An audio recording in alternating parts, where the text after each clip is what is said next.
Mon propos, c'est de commencer cet entretien. Alors, comme on le disait juste avant, on va dire le lancement officiel, nous avions avec Daniel prévu un rendez-vous pour le 26 mars. Et ça devait être le tournage de notre épisode 2 qui était consacré aux musiques de films de Louis de Funès. Si on voulait faire une extension en abordant les musiques de films où Bourvil était apparu. Et puis avec la situation actuelle, on a dû annuler ce tournage dans nos locaux. Et puis Daniel est revenu à la charge en disant, mais écoute, finalement, ce serait peut-être une belle opportunité d'avoir quand même un rendez-vous, mais d'aller à la rencontre d'autres personnes qui parlent musique et plus particulièrement de vinyle. Et c'est comme ça qu'on a mis en place le rendez-vous que nous sommes en train d'enregistrer. Alors, j'ai envie de faire ce côté que tout le monde déteste, c'est-à-dire quand on se retrouve autour d'une table où il y a toujours quelqu'un qui dit, mesdames, messieurs, afin de mieux faire connaissance, je suppose que chacun d'entre vous allez vous présenter. Et c'est là qu'on fait, mais c'est pas vrai, c'est qui va commencer en premier, parce que j'ai horreur de ce genre d'exercice. Mais en même temps, les gens qui regardent Canal 29 ne connaissent peut-être pas chacun d'entre vous et les pages que vous représentez sur Internet. Donc, en quelques mots, peut-être donner le nom de la page que vous avez sur YouTube et sur Facebook, et puis on va dire, de donner quelques éléments sur le contenu de votre page, puis après on va se donner le temps de développer un petit peu différents concepts. Alors je me suis dit comme ça, c'est toujours le volontaire désigné d'office qui s'y colle, j'ai pris l'ordre alphabétique. Aïe, pas de bol, il y en a un qui se dit ça va tomber sur moi. ENG, c'est la lettre E dans la liste des gens qui sont là, je suis désolé. Ben, voyons, je m'en doutais un petit peu que ça allait tomber sur moi en premier. Ben, merci à toi Bernard déjà de nous avoir accepté sur cette invitation. Bon, alors moi, je suis ENG Sounds. Hein, j'ai ma propre chaîne YouTube qui s'appelle ENG Sounds, pareil. Bon, alors je parle beaucoup de vinyle. Je fais beaucoup de rencontres avec des personnes que je croise, soit sur Facebook ou bien sur d'autres réseaux sociaux. Je voyage beaucoup, donc je vais un petit peu partout en France pour découvrir un petit peu la collection des personnes qui collectionnent des vinyles. Je parle musique avec eux. Et du coup, ben, il y a une échange qui se fait comme ça, une amitié qui s'agrandit en même temps. Et j'ai aussi donc une page Facebook qui s'appelle Vinyl Star. C'est un groupe de vinyleux auquel ils partagent des lives. Ils peuvent aussi partager leur musique, leur passion.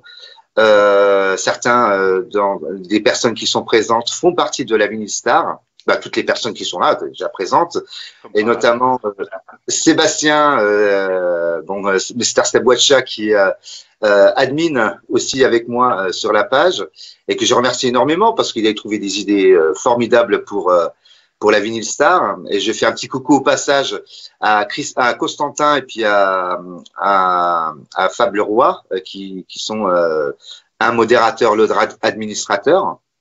Donc voilà, c'est aussi grâce à Je dis ce que je veux que j'ai réussi à me faire quelque part un petit peu ma popularité, hein, parce qu'il m'a beaucoup aidé.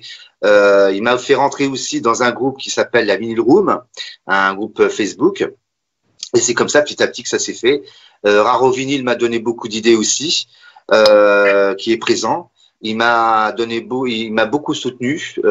Comme Jocelyn, c'est pareil. Alors lui, c'est Vinyl Manvaude, c'est un amour de garçon. C'est quelqu'un que j'admire énormément et qui était présent aussi pendant des moments difficiles. Parce que croyez-moi, la vie d'un youtubeur, c'est pas aussi facile qu'il paraît. Hein. On a beau à rigoler devant une caméra, à faire le con, c'est pas forcément ça qu'on voit hein, dans la réalité des faits. Hein. Il y a aussi un travail derrière qui est pas facile, notamment le tournage. Vous avez aussi donc le montage derrière qui se fait. Donc c'est des petites choses comme ça. Puis il faut savoir de quoi on parle aussi. Hein. C'est bien beau de montrer un vinyle, mais il faut aussi de savoir de quoi on parle, quel artiste, qu'est-ce qu'il a fait au passé, et tout ça. Donc voilà.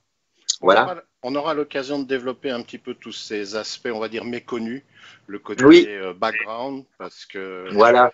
il y a tellement à dire. Alors, on va continuer dans le domaine de la présentation, toujours dans l'ordre alphabétique. Je dis ce que je veux, c'est André. Puis alors, on l'a déjà introduit en disant finalement, quelque part, c'est un mentor, c'est celui qui a poussé quasiment tout le monde à un moment à se lancer là-dedans.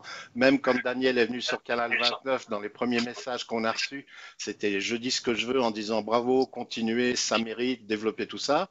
Alors, André? je suis André de la chaîne Je dis ce que je veux. Donc, c'est une chaîne YouTube que j'ai créée il y a à peu près 3 ans et demi pour parler disque vinyle, pour parler musique également, parce que ça c'est aussi un aspect qui est très important, ne pas parler que du support, mais de ce qu'il contient. Donc j'avais créé cette chaîne il y a à peu près 3 ans et demi parce que j'aimais beaucoup regarder des podcasts, mais alors vraiment dans d'autres styles, hein, genre les jeux vidéo ou ce genre de vidéos. Et je trouvais qu'il n'y avait pas grand-chose sur la musique.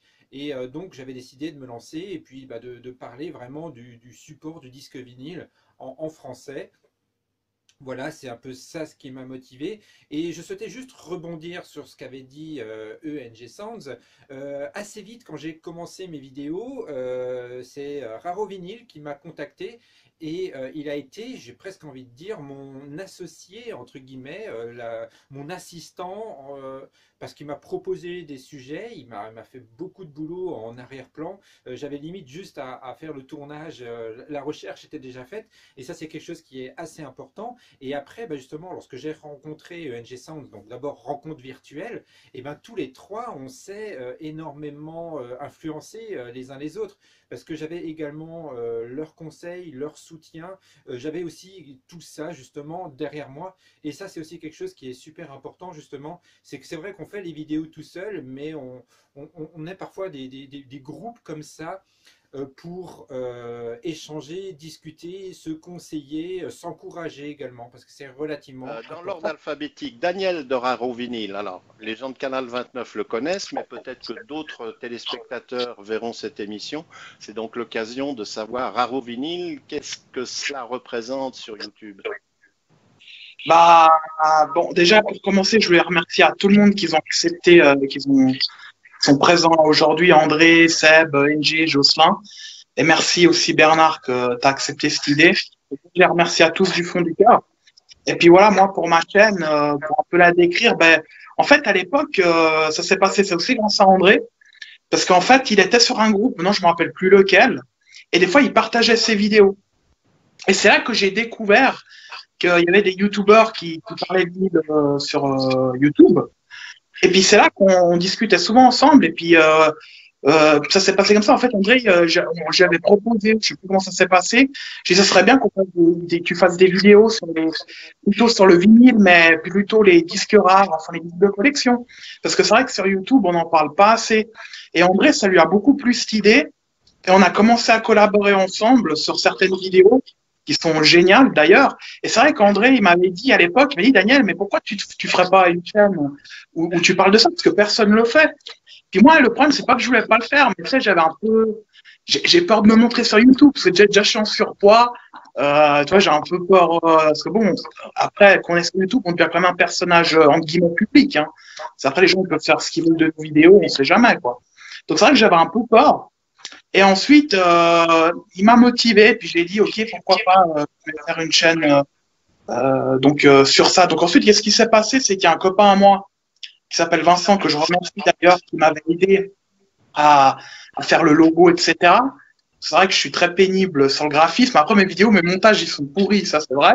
Par contre, voilà, je voulais un joli logo, tu vois, un truc voilà, qui est assez joli. Et c'est là, après, quand j'ai fait tout, c'est vrai que pendant 1 an, j'ai pas fait de vidéo. J'avais encore un peu peur. Et ensuite, André m'a mis en contact avec ENG.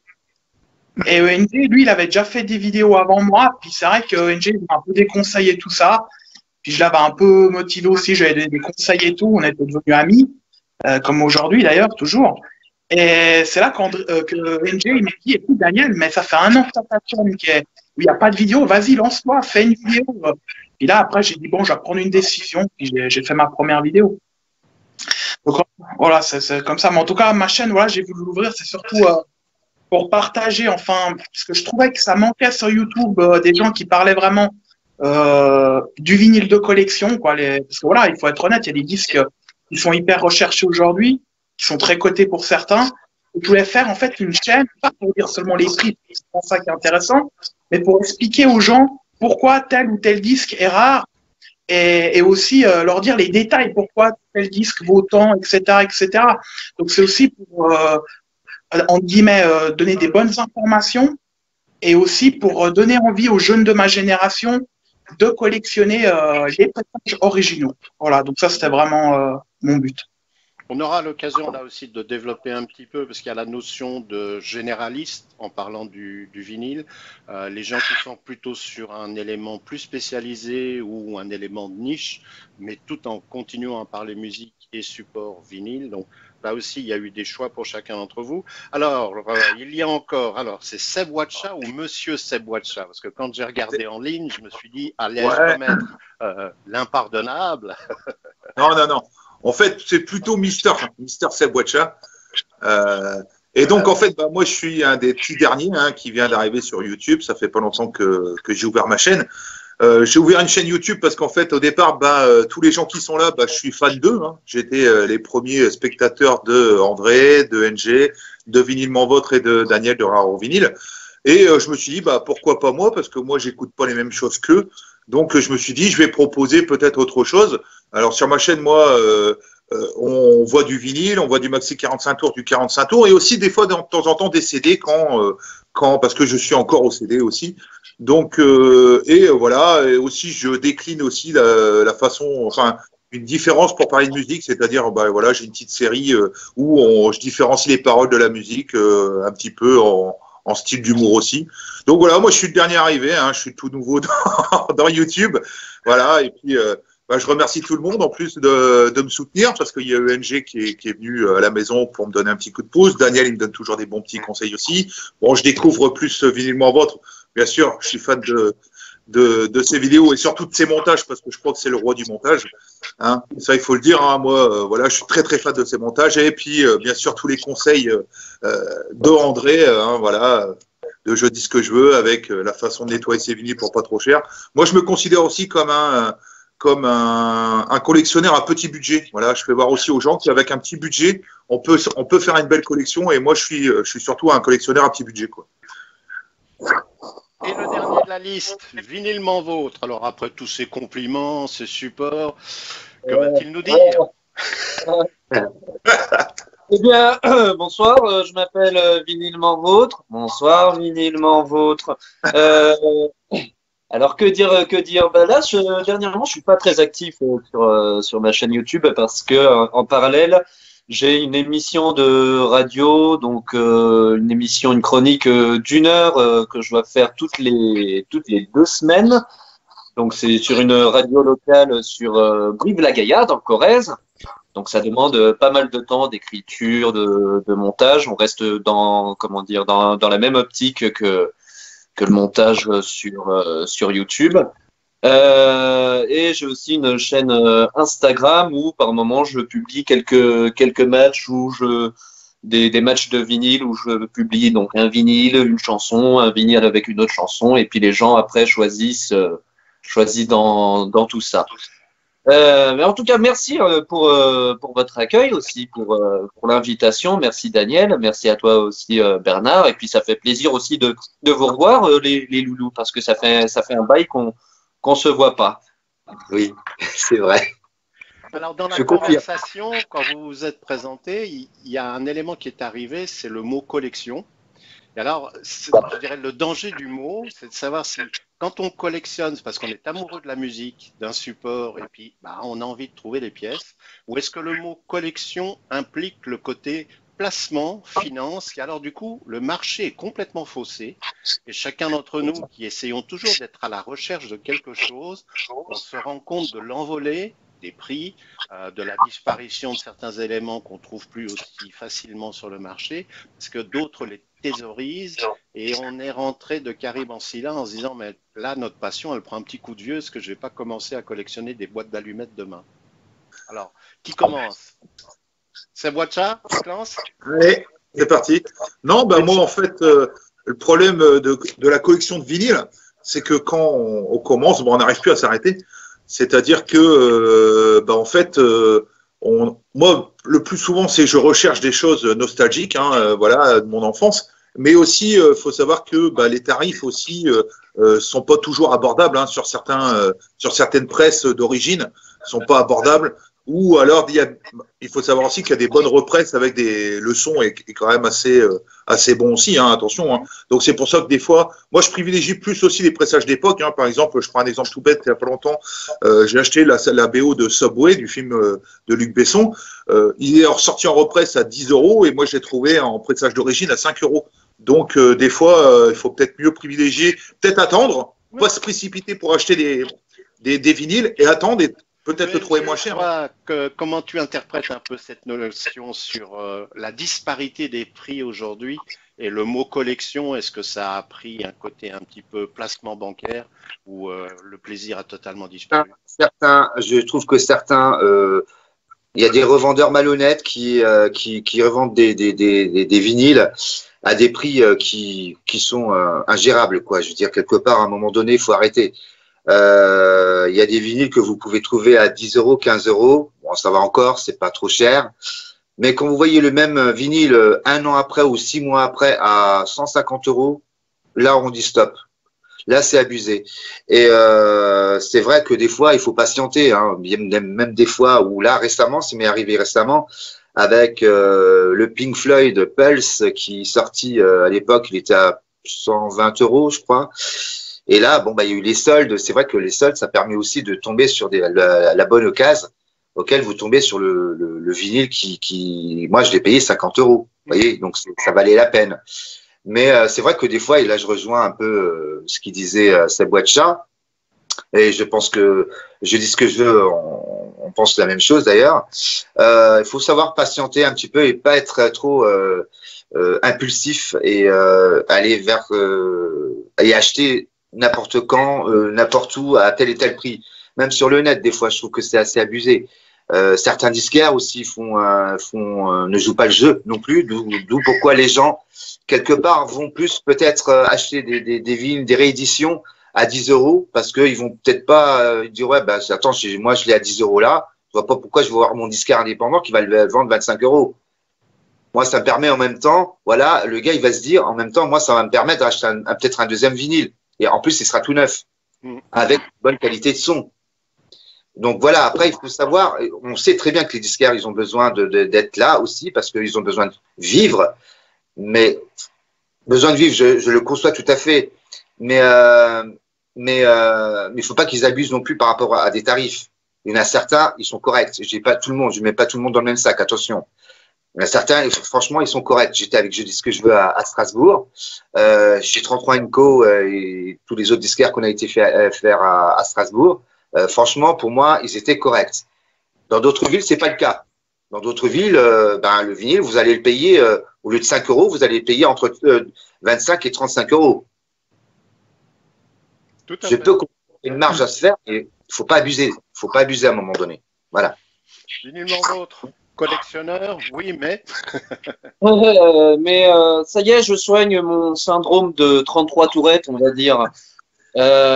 C'est-à-dire que j'ai commencé assez tard la collection de vinyles et au début j'achetais dès qu'il y avait une bonne affaire, je prenais, je sautais sur l'occasion et puis c'est bête mais après un vinyle, plus vous en avez, plus ça prend de place. Et puis après, pour les déménagements, André, tu sais de quoi je parle. Pour les déménagements, c'est un peu compliqué. Mais après, oui, je rejoins aussi l'absurdité de certains disquaires, de certains repressages, notamment, je pense à des Mireille Mathieu aussi qui sont réédités alors que c'est les premiers trucs qu'on voit dans les vides-greniers, et puis là ils sont réédités, ils sont vendus à 25 balles, donc on est sur plus ça va, plus on est sur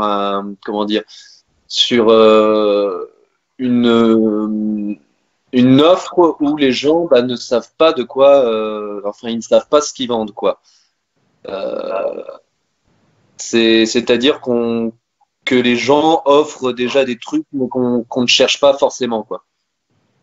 Et pour Daniel, évidemment, lui, sa chaîne s'appelle Raro Vinyle, donc évidemment, la notion de collection prend une autre ampleur, mais quand même, je suppose que toi aussi, même si c'est des pièces un peu plus compliquées à trouver, il y a des disproportions dans les prix qui doivent te faire plus que bondir, et ce régulièrement, je suppose.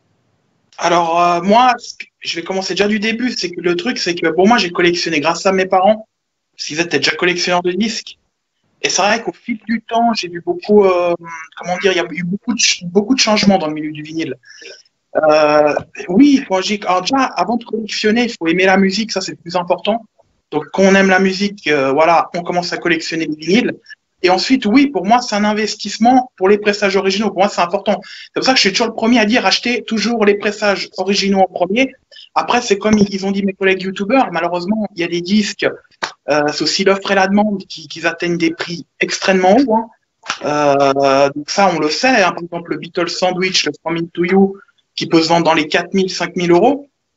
Mais le problème, c'est aussi l'offre et la demande. Alors moi, ce que j'ai vu, c'est qu'à l'époque, quand je faisais par exemple les foires au disque, quand il y a eu les foires au disque, il y avait beaucoup de collectionneurs. C'était plutôt dans les années, on va dire, dans les années 90, quoi.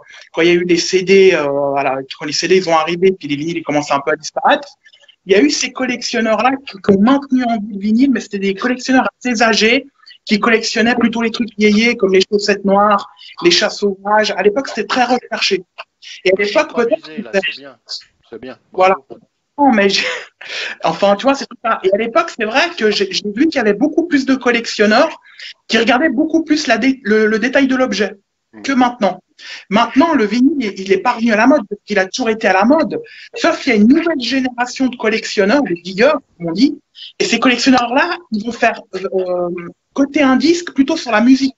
Et aujourd'hui, on voit beaucoup de diggers qui collectionnent, par exemple, la librairie musique, qui sont maintenant les disques qui font partie des disques des plus cotés. Donc, quand tu vas dans les vides-greniers, les diggers, ils vont plus trop chercher les Beatles comme avant, ou Gainsbourg, etc. Ils vont vraiment chercher tout ce qui est librairie musique, parce que c'est surtout, pour eux, c'est vraiment la musique avant tout. Et puis, c'est comme je te dis, par exemple, une pochette d'une librairie musique, c'est simple, tu peux avoir des petits carrés, des petites conneries comme ça. C'est pas comme une belle pochette des Beatles. Pourtant, ça a changé. Donc, c'est un investissement au sens que je pense que ces disques-là, il y a des disques qui vont perdre de la cote avec le temps. C'est surtout la musique, en fait. C'est la musique qui est le plus important. Peut-être que je m'exprime un peu mal, mais c'est pour te donner un exemple. Aujourd'hui, il faut être honnête entre nous. On écoute les chaussettes noires, les chats sauvages. Pas beaucoup de gens. Voilà, la nouvelle génération, c'est un peu kitsch pour eux. Vous voyez ce que je veux dire? Mais il y a des musiques de chanteurs ou de groupes ou de chanteuses qui restent immortelles avec le temps.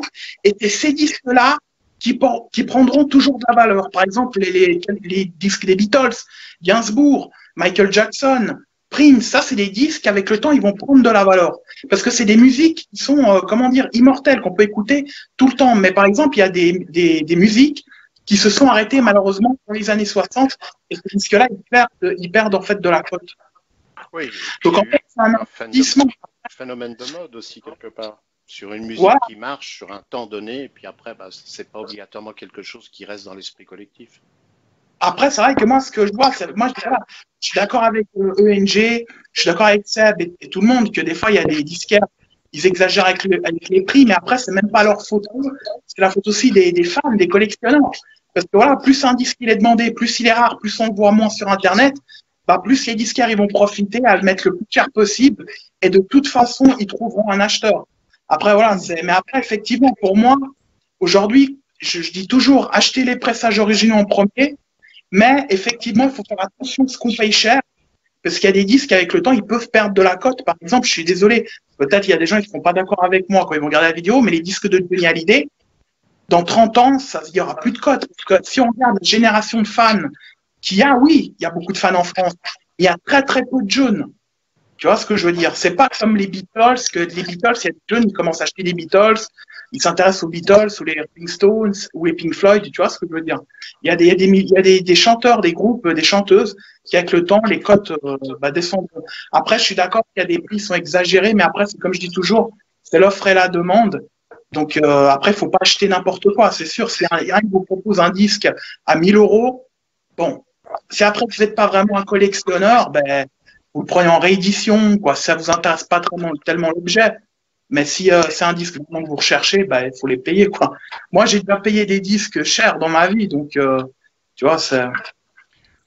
En contrepartie, quand on parle des éditions actuelles sur vinyle, puisque le vinyle revient un petit peu sur le devant de la scène, on va éviter de dire il revient à la mode, parce que le vinyle s'est jamais arrêté. Il y a simplement eu un marché qui s'est rétréci, mais il a toujours été possible soit d'en trouver, soit d'avoir des éditions à compte d'auteur, parce que pour des groupes, c'était plus facile de sortir 100 disques, 1000 disques, et c'était un bon moyen de promotion. Mais aujourd'hui, ce qu'on voit à la vente, il y a le marketing qui travaille énormément sur le disque est en couleur, nous n'en avons fait que 1000 exemplaires, et du coup, le contenu en lui-même, il passe à la trappe. Et on joue sur cet argument de et celui-là, tu l'as pas. Et les gens font oh mon Dieu, il y avait que 100 coffrets disponibles et je suis malheureux comme tout. Alors qu'en fait, comme on le disait, peut-être que dans 6 mois, le coffret, on va le trouver et au tiers du prix, quoi. Point. Exactement. C'est ce qui m'est arrivé avec le Pink Floyd. Voilà. Alors, un autre aspect, et après on va quand même essayer de revenir un petit peu aussi sur toute la partie musique, c'est le matériel. On met en avant le vinyle, mais c'est vrai que ça demande un certain équipement à la maison. Alors, est-ce que vous êtes, pour chacun d'entre vous, là aussi, je dirais, comme un catalogue de voitures, on se rend compte que les prix, ça va de la 2 chevaux à la voiture grand luxe.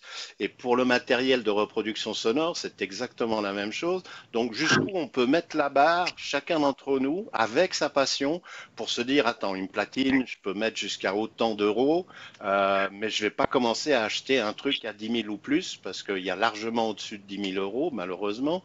Mais finalement, c'est plus une platine, c'est une espèce de monument qui va prendre place dans le salon et pour lequel votre épouse va vous demander de choisir entre la platine ou dehors la cour et mettre un peu d'eau sur les plantes. Donc vous, comment vous avez réagi et comment vous gérez tout ça, à la fois pour le budget, les envies, et puis il y a un moment, il faut quand même savoir rester, on va dire, simple. Qui se lance? André, c'est le pauvre, il a pas parlé depuis le début, là.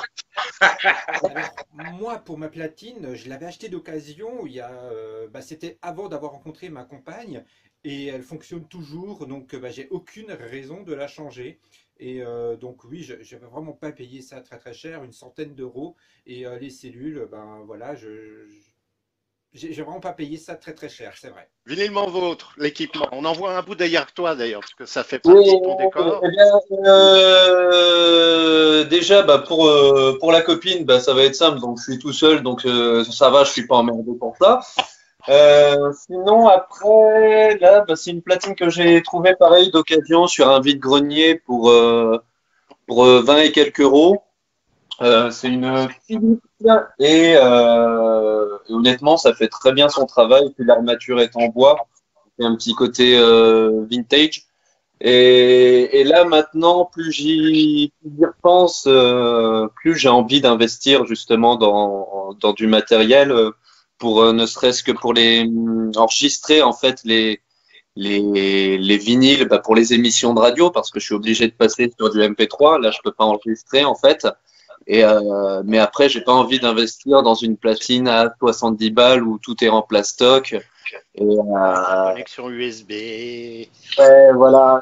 Et voilà, tout le monde en a déjà parlé. C'est pas le genre de platine où il faut investir, quoi. ONG, matériel. Matériel, moi j'ai une platine, on va dire, c'est une Audio Technica, et puis j'ai une deuxième platine à côté qui en fait c'est 2 platines DJ, enfin une DJ, l'autre qui est plus comme celle de André, exactement la même. Et c'est une Audio Technica aussi, il me semble, non? Une Sony, je sais plus ce que tu as, André. Une Sony, il me semble. Ouais. Ça ressemble un petit peu à celle-ci. Et franchement, j'ai pas payé cher. J'ai payé 70 euros d'occasion avec sans courroie, donc c'est un entraînement direct. La deuxième, j'ai payé, elle valait 300 euros à l'époque, et je l'ai payé que 190 balles d'occasion aussi. Donc j'achète que de l'occasion parce qu'en fait, je trouve que ça fonctionne très bien aussi.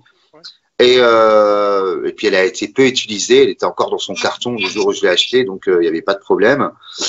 Et puis voilà, donc j'ai branché tout ça sur un ampli, voilà quoi, Denon, et puis 2 enceintes Pioneer, et puis voilà, et que je m'éclate très bien. Et puis, voilà, ça fait très bien le boulot, et ça coûte pas cher en plus. Tout ça, c'est mes revenus, allez, on va dire, allez. Environ, allez, j'arrondis avec les enceintes, 300 balles. Ouais, c'est ça. Seb? Voilà. Alors, moi, j'ai 2 platines, plus une table de mixage et une Shenify Technics. Voilà. Alors, ces 2 petites platines, c'est une platine JVC automatique et une autre qui est une sous-marque d'Audio-Technica Sherwood. Il faut compter à peu près 150 € la platine. La Shenify, je l'avais déjà avant mes platines vinyles. Et la table de mixage, en fait, j'ai voulu en avoir une pour tout brancher dessus, parce que moi, j'aime bien aussi mixer de temps en temps à la maison pour m'amuser.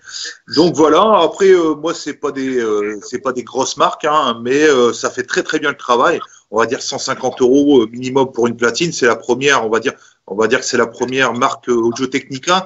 Vous la trouvez à 130, 150 €. Je pense que ça fait le boulot si on a aussi du bon matériel hi-fi derrière aussi. Donc moi, au niveau du son, etc., on ressent très très bien tout quand on passe un vinyle. Et j'ai pas des platines qui vaut très très cher.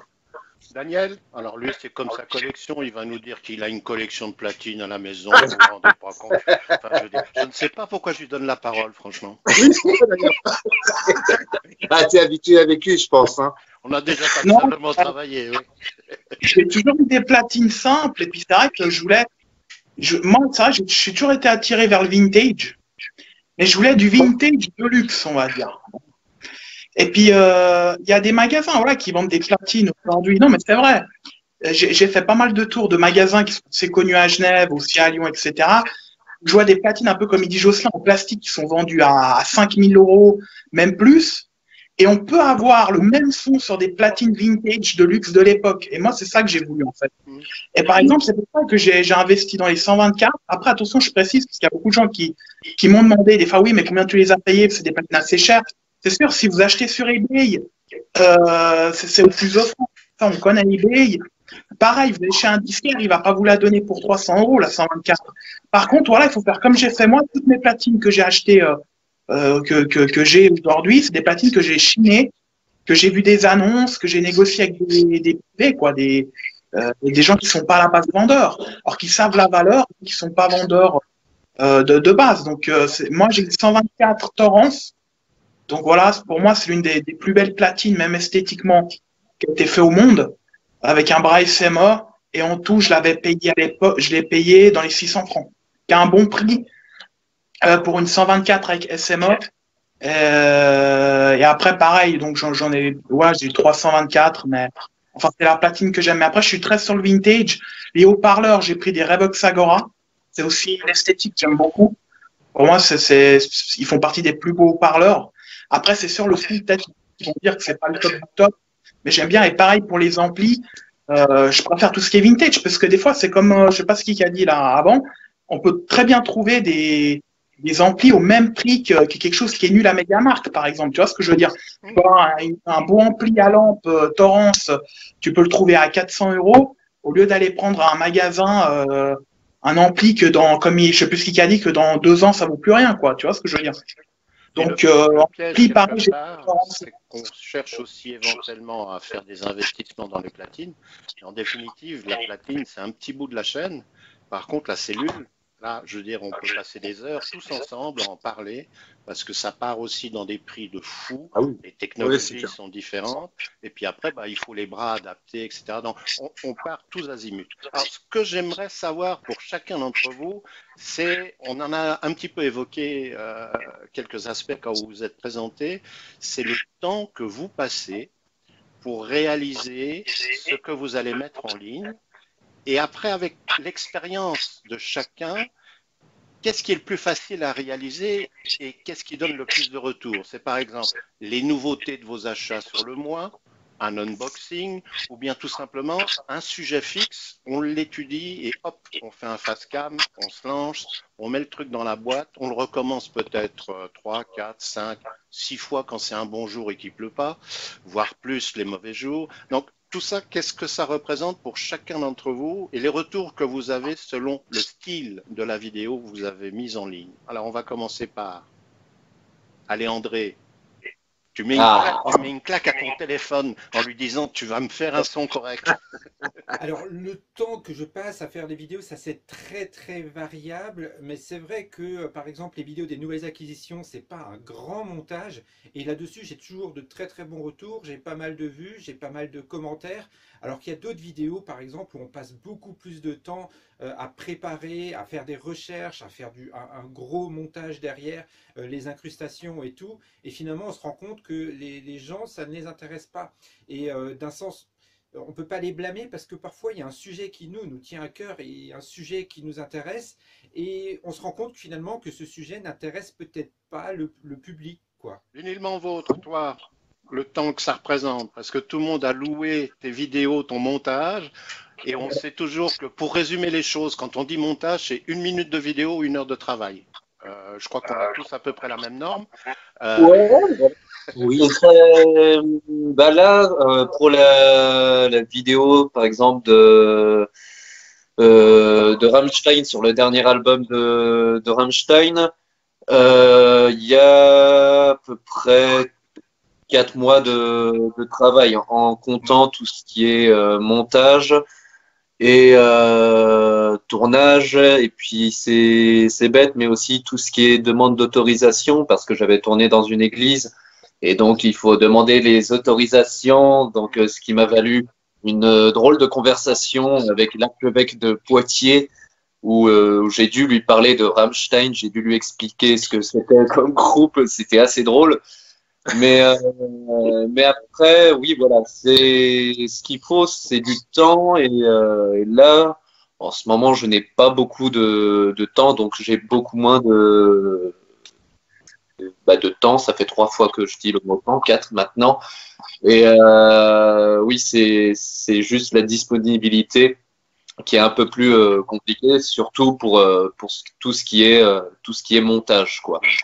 C'est le plus long. Mais après, dans les retours des vidéos, il y a le syndrome de la 33 Tourette qui a très bien marché, et ça fait vraiment plaisir parce que voilà, vous étiez tous là. Enfin, il y avait André, il y avait ENG, et c'était vraiment du grand n'importe quoi, un grand pari. Et puis il y avait une équipe aussi derrière, une vingtaine de personnes qui étaient absolument formidables et qui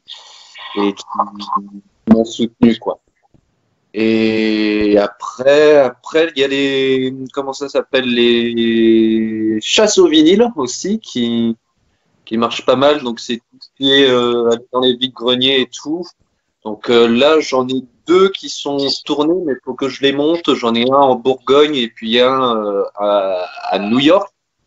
Et celui de Bourgogne date du mois d'août, celui de New York date du mois de décembre, mais il faut que je prenne le temps de monter tout ça. Et là, je n'ai pas le temps. Mais avec le confinement, il y a moyen que ça se fasse quand même. ENG. Alors moi, j'ai plus de retours vis-à-vis des acquisitions. Je suis un petit peu comme André.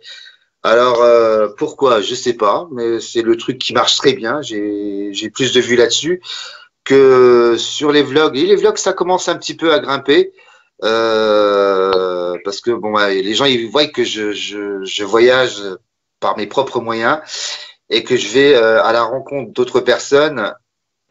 Et puis ces gens-là, en général, ils aiment bien découvrir leur univers, et ce qui fait que bon ils regardent. Donc forcément, là, ça commence un petit peu à intéresser les gens, les vlogs que je fais. Donc voilà. Sinon, ce qu'ils aiment bien, où j'ai plus d'impact aussi, c'est quand je fais des rôles. Parce que oui, je ne suis pas seul sur ma chaîne, hein. J'ai aussi des personnages qui me suivent. Donc voilà, qui font partie un petit peu et de la chaîne ENG Sounds. Et d'ailleurs, c'est grâce à Raro Vinyl et à André à la base, et puis à Jocelyn par la suite, qui m'ont poussé à faire ces personnages-là et à jouer. En fait, c'est complètement, c'est une parodie. En fait, j'aime bien montrer ce côté là un petit peu rigolo, histoire de passer un bon moment. C'est vrai que on voit tellement de choses négatives à la télé qu'à un moment on dit ah bon allez, j'arrête la télé, je vais aller voir YouTube ce qui se passe. Et quand ils tombent sur cette vidéo, bah les gens je les fais rire un petit peu. Et c'est le but aussi, c'est aussi de m'éclater avec mes abonnés, ceux qui me connaissent du moins.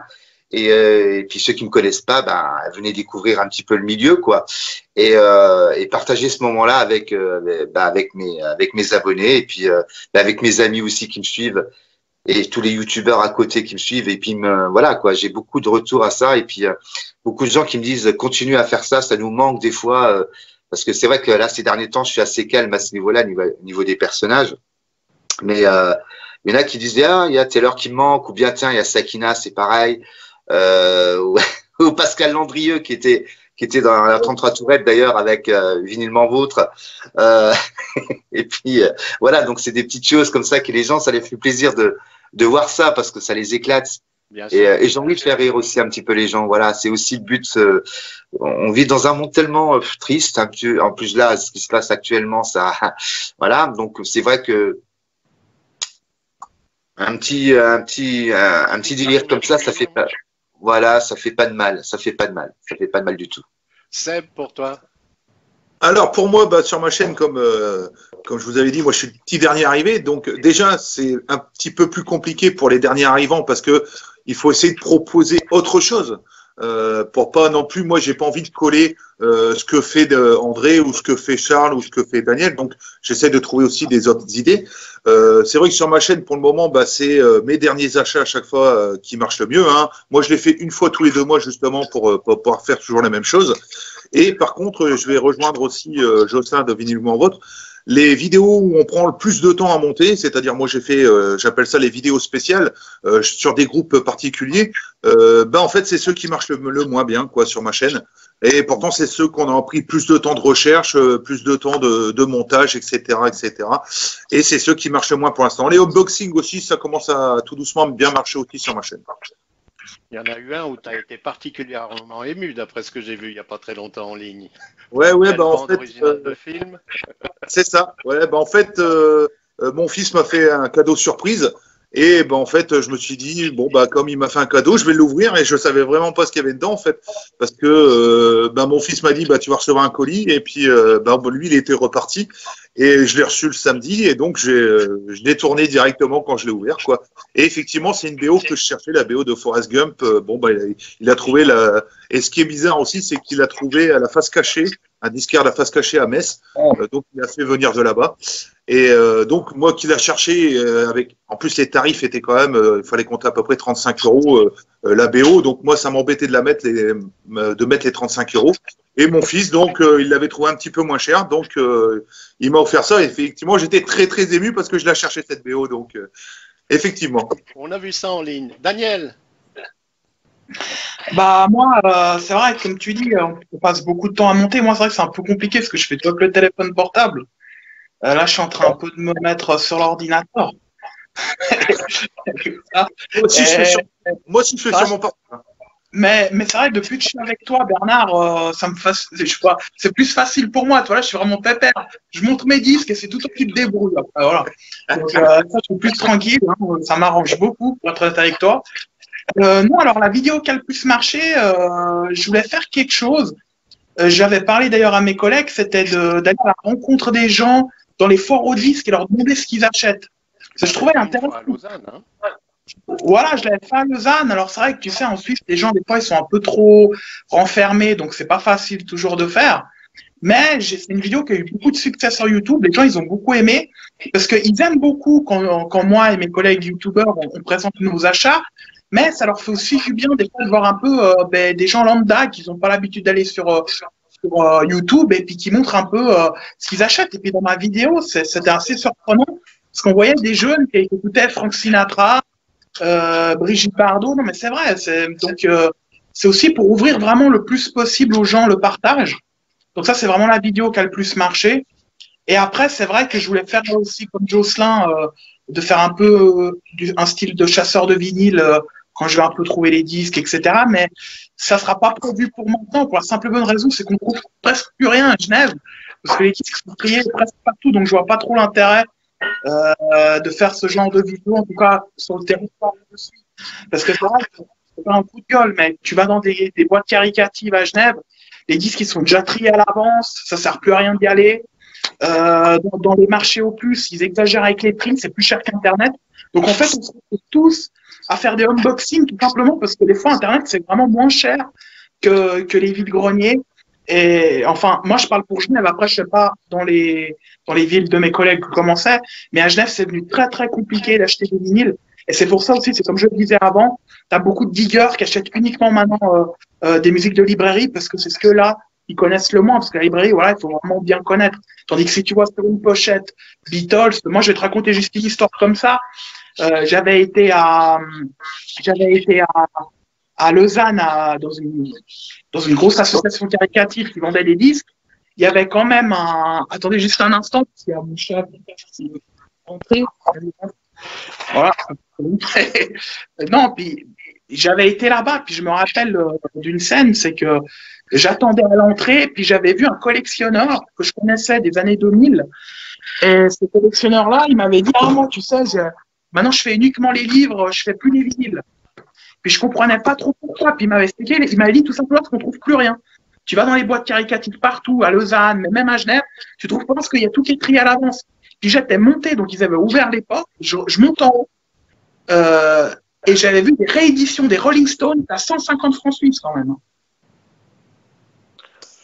Et le mec, je suis été vers le vendeur, je lui ai dit au vendeur, j'ai écouté, mais je sais pourquoi c'est 150 francs, parce que c'est une réédition que tu trouves à 20 € sur eBay. Le mec, il me répond, voilà, il me dit, parce que c'est écrit Rolling Stones. Donc le problème, c'est qu'ils ont tous, voilà, donc le problème, c'est qu'ils ont tous cette mentalité à Genève et puis même dans le canton de Vaud. Et ça fait qu'on trouve de moins en moins de disques et les jeunes, à cause de ces gens-là, ben, ils sont moins motivés à trouver des pressages originaux et ils se lancent tous dans la réédition à la Fnac, etc. Parce que tu vas dans une association qui est censée vendre des disques pas chers et tu vois un disque à 300 francs, tu te mets à la place d'un étudiant qui gagne rien du tout, ben, qu'est-ce qu'il fait? Il va aller à la Fnac et il le chope à 15 € le disque. Ah oui. Donc c'est pour ça que je voulais faire des vidéos comme Jocelyn, mais ça c'est une idée que j'ai reportée parce que tout simplement il n'y a rien d'intéressant. Parce qu'après si je dois faire que des coups de gueule, ça sert à rien, tu vois. Et voilà, donc j'ai fini. En fait, on rejoint un petit peu ce qu'on a évoqué sur la notion de collection et de la disparité des prix pratiqués, et que les gens ne savent pas nécessairement ce qu'ils vendent en y accolant un montant pour essayer de faire un deal. Par contre, il y a un élément que Vinylement Vôtre a évoqué. Je voudrais savoir si vous aussi vous avez connu ce genre de souci. Donc là, il a parlé d'autorisation pour les lieux de tournage, mais très souvent, on est amené dans une émission à mettre un extrait musical d'un disque que l'on veut faire partager avec nos auditeurs. Et voilà, les mots sont lâchés. Et au moment où vous mettez la vidéo en ligne, est-ce que la plateforme vous dit que, attention, il y a un petit souci avec une maison de disques? Est-ce que tout d'un coup, il y a carrément le sens interdit ou une croix rouge qui apparaît? Et sans vouloir mettre Canal 29, on va dire un petit peu plus en avant, parce que c'est pas que les sujets, mais les plateformes sont différentes. Nous, en tant que télévision, quand on est sur le réseau câblé ou sur des fournisseurs de TV via Internet, on est astreint à payer nos droits d'auteur, donc on a un compte en Suisse avec la Suiza. Mais ce compte qui nous protège, logiquement, n'a absolument aucune influence ou aucun support d'aide sur les plateformes Internet. Pourquoi? Parce que leur fort juridique se trouve aux États-Unis, qu'en plus la Suisse ne fait pas partie de l'Europe, et donc la Suiza, elle devrait aller négocier avec Facebook ou avec YouTube directement pour élargir l'éventail de leurs contrats. Et donc, même nous, en payant des droits, on est souvent bloqué sur des soucis de musique, et avoir vos visages absolument pas réjouis. Je me doute que vous avez tous, à un moment ou à un autre, connu cette petite histoire de dire on va quand même en écouter 30 secondes et puis bim badaboum, ça tombe, on ne peut pas utiliser la vidéo. Alors, juste un petit tour pour chacun d'entre vous. André. Oui, c'est pour ça en fait que moi je ne mets plus du tout d'extrait sonore dans mes vidéos. C'est parce que on peut passer des heures à faire un montage et finalement on se rend compte que pour 3 fois rien de temps la vidéo se retrouve interdite dans certains pays ou enfin voilà quoi. Je veux dire pour un petit extrait, c'est pour ça moi j'ai vraiment arrêté de mettre des extraits dans mes vidéos. D'autres réactions sur ce sujet? Oui. À ce sujet, moi, je peux te dire un truc, c'est que je trouve ça limite abusé, parce que c'est pas 30 secondes qui va pourrir la vie de l'artiste et encore moins de la maison de disques. Bien au contraire, on leur fait de la pub. Donc, c'est pas les 30 secondes qu'on met qui va déranger quelque chose. Certains arrivent à mettre quand même des albums en entier, on leur dit rien. Nous, on est là, on met 30 secondes de musique, tu as toute la vidéo qui est bloquée dans le monde entier.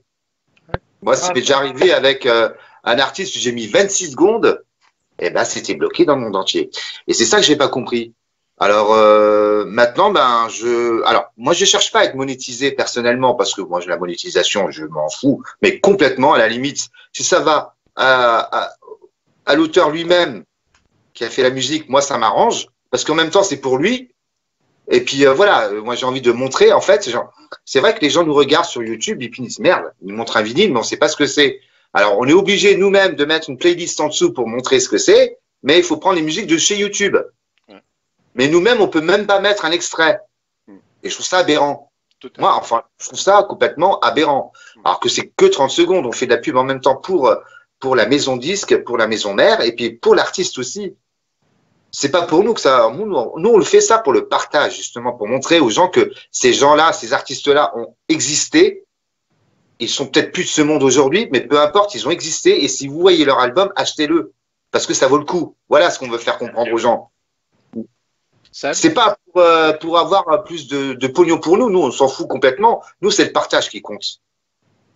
Voilà, moi, dans ce sens-là. Moi, il y a une chose que je comprends pas.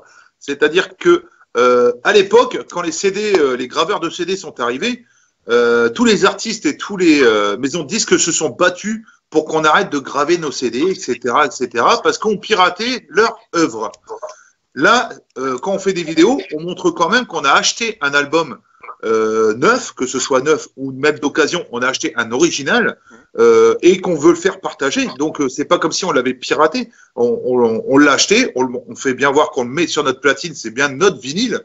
Donc qu'on soit coupé, je trouve ça illogique parce qu'en fait, effectivement, si on aurait, on mettrait un morceau et qu'on voit pas le CD, enfin on voit pas la pochette, rien du tout, je peux comprendre qu'on aurait peut-être pu pirater la musique, mais là c'est pas le cas parce qu'en fait on montre bien la pochette, on explique bien, on veut faire découvrir aussi des autres groupes à tout le monde.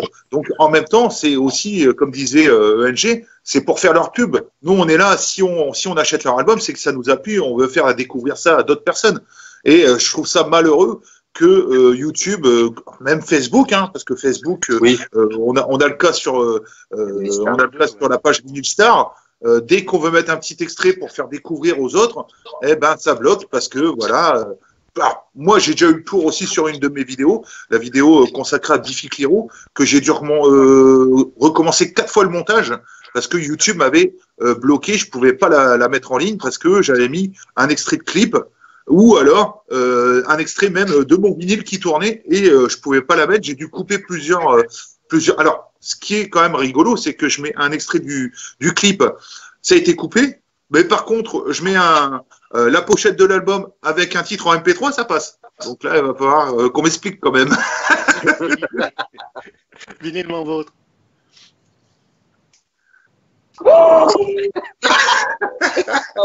La réponse est claire.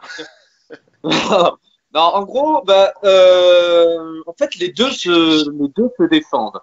C'est ouais, ok, il faut aussi payer l'artiste, ouais, c'est quand même abusé qu'on se fasse striker les vidéos pour la diffusion de musique. C'est-à-dire que YouTube, le robot de YouTube, parce que c'est un robot qui fait ça. Ne fait pas la différence entre musique pour accompagner une image et musique pour défendre, enfin pour faire de la promo. Eux, à partir du moment où il y a de la musique de diffuser, c'est striké.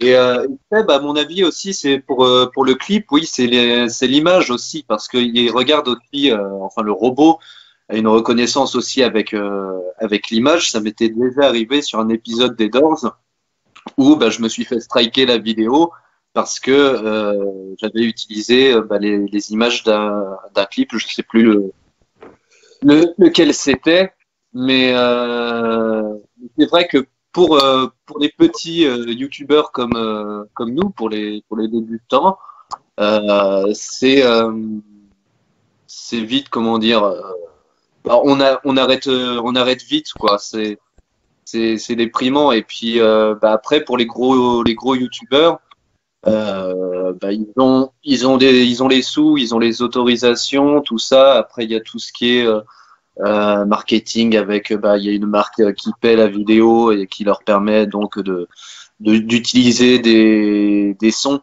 Mais voilà, après, oui, c'est vrai que c'est déprimant de passer beaucoup de temps sur une vidéo et puis juste eux en un quart de seconde ils te disent bah non, c'est pas possible. Mais Daniel, tu as déjà rencontré des problèmes aussi, toi, avec l'utilisation de musique ou d'extraits, ou bien ça passe plus ou moins? Alors moi, d'habitude, quand j'avais fait la vidéo sur les musiques japonaises, j'ai jamais eu de souci avec les musiques japonaises. Parce que bon, peut-être eux, ils s'en foutent un peu plus. Mais effectivement, comme il dit ENG, quand on veut présenter un disque, après nos abonnés n'ont pas forcément les mêmes goûts que nous. Et quand ils nous regardent, c'est surtout pour découvrir des disques. Donc c'est vrai que quand on met des extraits, c'est toujours mieux pour eux et pour nous. Parce qu'on fait, voilà, comme ça, ils n'ont pas besoin d'aller chercher tout sur Internet, chaque disque qu'on présente. Tu vois ce que je veux dire? Mais j'ai eu une fois un problème sur une vidéo parce qu'en fait, le robot. En fait, quand je poste les vidéos, c'est vrai, je mets souvent les extraits, mais après, tu vois, il identifie en fait les musiques. Toi, tu les vois en bas de la liste YouTube, tu vois ce que je veux dire. Donc, il me bloque pas. Par contre, si un jour la vidéo elle fait des millions de vues, ce qui arrivera jamais, mais j'ai un exemple, c'est sûr, les artistes qui ont été identifiés, ils seront monétisés. Après, c'est comme il disait un peu Jocelyn, j'ai l'impression que YouTube, ils sont un peu malins. C'est que les petits YouTubeurs comme nous, ils nous font beaucoup de règles très strictes, tu vois, genre, vous pouvez pas utiliser ça, vous pouvez pas faire ça.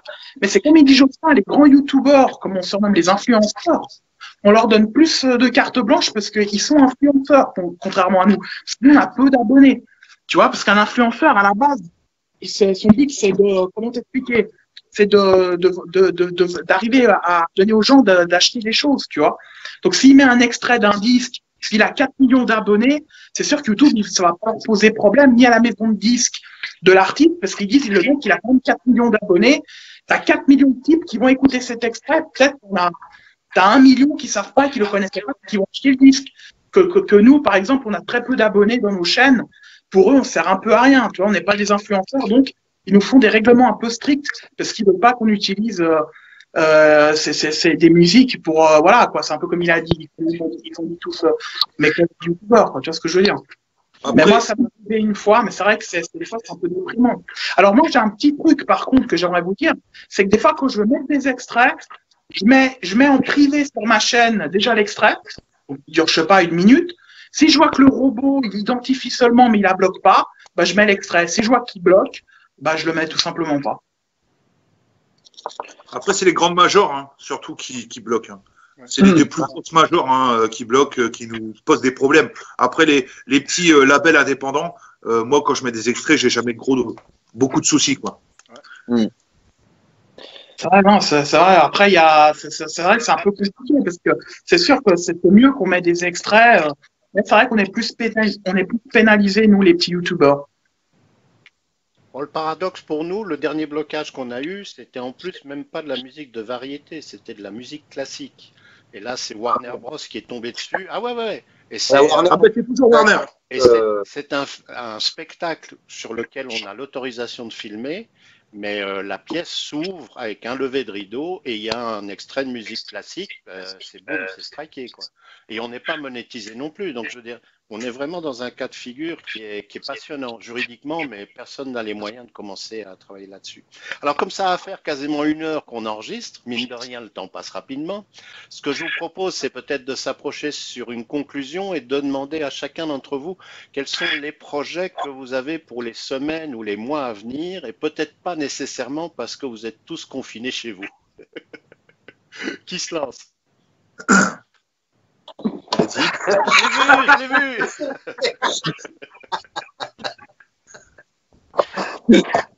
Bon, bah, moi, je- Bah, Jocelyn, vas-y. Vas-y, Seb. Alors bah moi, avec le confinement, il faut savoir que moi je travaille encore quand même, Ouais. voilà. Et donc mes projets, ben j'ai là, je pense que la semaine prochaine, je vais commencer une tournée, une spéciale 45 tours, parce que j'ai beaucoup de 45 tours et puis que il n'y a pas beaucoup de monde qui présente des 45 tours. Donc là, je vais vraiment présenter toute ma collection de 45 tours en plusieurs volets, voilà. J'ai un petit truc qui va arriver aussi, ça s'appelle les vinyles de la famille. C'est-à-dire faire partager d'une autre manière. Par exemple, mon fils, bah, voilà, qui s'est mis tout doucement au vinyle. Donc, voir un petit peu ce que lui peut écouter et comment il a connu le vinyle. Voilà, c'est des petites choses comme ça. Après, les acquisitions, les vinyles au bout de la nuit qui continueront, hein, voilà, etc., etc. Après, on essaie de chercher des idées pour divertir tous nos abonnés, hein, voilà. Ouais. Qui? Jocelyn. Ok. Alors là, bah, avec le confinement, bah, je vais pouvoir me mettre au montage, sérieusement.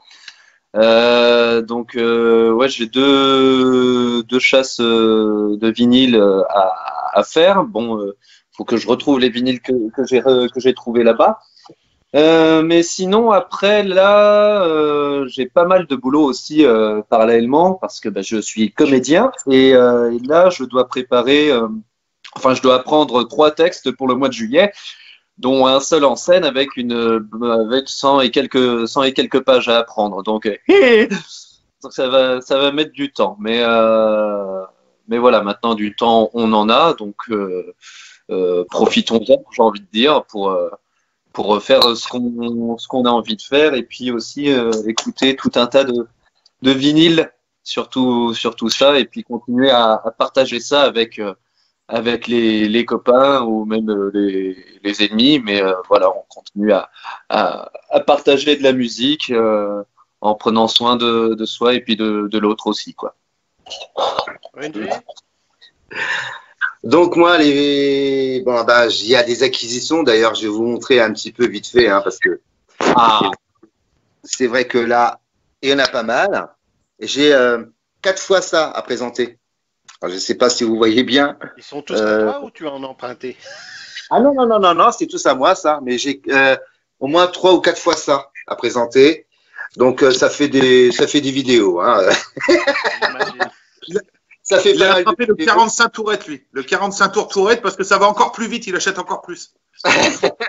Et d'autant plus que j'ai encore une commande qui doit venir d'Allemagne. J'ai pour le projet de faire le vlog 9, qui est en cours que j'ai déjà fait. Le vlog 9, c'est parce que là, j'étais parti donc dans les Côtes d'Armor. Donc, j'étais rendre visite à des modérateurs de la page Yado Vinyl qui fait des gravures de vinyle à l'unité et que j'ai salué au passage. Donc et puis voilà. Donc après, je vais faire aussi un épisode sur Michael Crétu, qui est le producteur de Enigma. Donc c'est dans le projet aussi de la chaîne, et de parler de ses collaborations avec qui il a travaillé depuis les années 70 à aujourd'hui. Donc voilà, et après, je vais faire aussi peut-être un hors-série sur un gramophone, des choses comme ça. Il y a des choses à faire sur la chaîne, donc il y a pas mal de choses intéressantes. Voilà. Super. André, tu parles doucement et tu appuies sur le mot sous-titre, s'il te plaît.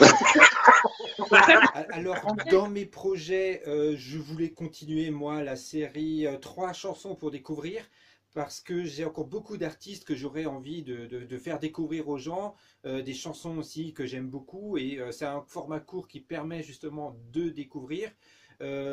Faire également, alors le projet assez proche de vidéo, c'est une vidéo en fait sur le prix des disques, mais pas le prix des disques actuels, c'est en fait le prix que coûtaient les disques dans les années 60 et 70, se rappeler justement de ce que ça coûtait à l'époque, quand nous on cherche à les acheter pas très cher, justement à quelques euros. Voilà, un peu remettre les choses dans le contexte. Et pourquoi pas, d'ailleurs, j'y reprends très très sérieusement, refaire les questions du mardi. Vous savez, ces vidéos que j'ai fait il y a fort longtemps. Voilà, ça, j'ai aussi envie de le refaire. J'ai un peu le temps là, donc je vais peut-être me lancer là-dessus très C'est là qu'on prochainement. voit que tu as réussi à créer une forme de drogue, parce que quand tu dis reprendre les questions du mardi, on voit tous les accros qui sont autour de l'écran qui demandent encore une petite, s'il vous plaît. Donc c'est très bien d'y penser. Daniel, des projets pour l'avenir? Bah, j'essaie un peu de changer, on va dire, les vidéos de ma chaîne. Alors, je vais toujours parler des petits détails qui font la valeur d'un disque rare, on va dire. Et aussi pourquoi il est rare. Par contre, je vais beaucoup aussi me concentrer peut-être, comme ils me demandent beaucoup les gens, sur la musique. Et des fois, parce que j'écoute pas que les Beatles et Serge Gainsbourg, comme il y en a qui pensent, mais j'écoute de tout. Hein. Ça peut être de la funk, des musiques de films, etc. Donc, je vais faire pas mal de vidéos aussi sur ça. Ça va beaucoup changer parce que j'ai une grosse collection sur ça. Et je voulais faire vraiment, c'est un projet qui me tient à cœur depuis longtemps, c'est de faire une vidéo consacrée sur les jukebox, donc les vieux jukebox d'époque, parce que voilà, j'ai toujours adoré les jukebox depuis gamin, et j'aimerais bien aller chez des collectionneurs, filmer leur jukebox, qui nous expliquent un peu c'est quoi le modèle qu'ils ont, etc. Donc je trouve ça assez intéressant, donc je ferai peut-être quelque chose sur ça. Puis voilà, puis si des fois je trouve des collectionneurs, bah toujours des passionnés, bah j'essaie d'aller chez eux s'ils habitent pas trop loin de Genève. Et puis je voulais aussi faire par contre un petit clin d'œil à d'autres youtubeurs qui ont ouvert leur chaîne il y a pas longtemps, que j'adore également, comme Podgaze, Fabef. Malheureusement, c'est qu'ils sont pas sur Facebook, donc rien que pour ça, ils sont punis, qu'ils sont pas avec nous bah, sur cette discussion, parce que c'est compliqué de toujours les contacter. Mais il y a Fabef, Steph Gaze et l'autre. Franck Melovini. Voilà, Franck Melovini, et puis enfin il y en a deux autres, non les deux, je ne me rappelle plus exactement, qui sont sur le groupe de NG Sounds. Donc déjà, n'hésitez pas d'ailleurs à aller sur leur chaîne. Lovely Group. Voilà, c'est tous des gens authentiques comme nous ici. Et voilà, moi je pense que le plus important, c'est de toujours rester authentique et montrer ce qu'on aime. Voilà, même si c'est du Mireille Mathieu ou du Michel Sardou comme il aime André, on s'en fout. Voilà, tu vas en voir bientôt du Michel Sardou sur ma chaîne. Oui, très important. Et l'intégrale de Dorothée, ne l'oublions pas, s'il vous plaît. Un YouTuber suisse qui est assez connu, qui est Jean-Raoul Scopper. Bon, voilà, oui, il ne connaît pas forcément peut-être, mais c'est quelqu'un qui filme tout simplement les rues en Suisse romande. Et ben voilà, c'est des vidéos où il filme que les rues, mais il est authentique, il est passionnant. C'est ça que les gens aiment. Le plus important, c'est d'être authentique et montrer ce qu'on aime et partager notre passion. Je pense que c'est le plus important. Alors, et c'est ce qu'on fait tous les jours. Oui, ce que je vous propose, c'est peut-être de mettre, je dirais, un terme à ce premier entretien. J'espère qu'il y en aura d'autres. On va aussi tirer pour chacun d'entre nous les petites leçons techniques de ce que l'on pourra améliorer la prochaine fois. Non, mais c'est vrai, je veux dire, il faut, de temps en temps, c'est le principe de le premier qui passe, c'est lui qui prend les plâtres, mais c'est pas grave, au moins on pourra dire celle-là, on l'a tenté et on pourra pas toucher au produit. Merci à chacun d'entre vous de nous avoir donné un petit peu de temps. Chacun pourra utiliser les images, comme vous l'entendez sur vos chaînes respectives, en utilisant l'intégrale du produit, en la réduisant, en prenant des extraits. Je vous enverrai le fichier tel qu'il est là enregistré et chacun pourra en faire ce qu'il souhaite. Et nous, de notre côté, ce qui sera monté, on vous le soumet avant de le diffuser. Comme ça, chacun peut dire oui, ça correspond, non, ça correspond pas. Comme ça, on reste totalement ouvert. Puis, entre-temps, prenez soin de vous, prenez soin des gens qui sont autour de vous et puis bonnes écoutes surtout. Merci à toi, Bernard. Merci à Raro Vinyl pour l'idée. Merci à tous mes collègues youtubeurs que je vous embrasse tous très fort. Et puis, on se dit à très bientôt. Je voulais juste dire un truc avant de finir. Attendez, les amis. Attendez. Juste, voilà, pour toutes les personnes qui verront cette vidéo, s'ils aiment bien un peu l'idée de ce concept, un peu, ce qu'on a voulu faire un peu un truc comme les grosses têtes à la télévision, je trouve assez sympathique. Et ben voilà, on pourra en refaire des autres, peut-être même des fois avec des youtubeurs différents, hein, sur Vinilic. Donc, ça serait intéressant si ça vous intéresse, par exemple, une fois tous les 2 mois, un truc comme ça. Et puis, ils posent, par contre, les abonnés nous posent les questions. Comme ça, c'est encore. Voilà, si ça vous intéresse, dites-le nous, puis on pourra en refaire. Et je remercie André, ENG, Seb, Jocelyn et toi, Bernard, d'avoir tous participé à cette émission. Voilà. Bonne journée à tous. Merci. Au revoir. À très bientôt. Prenez soin de vous.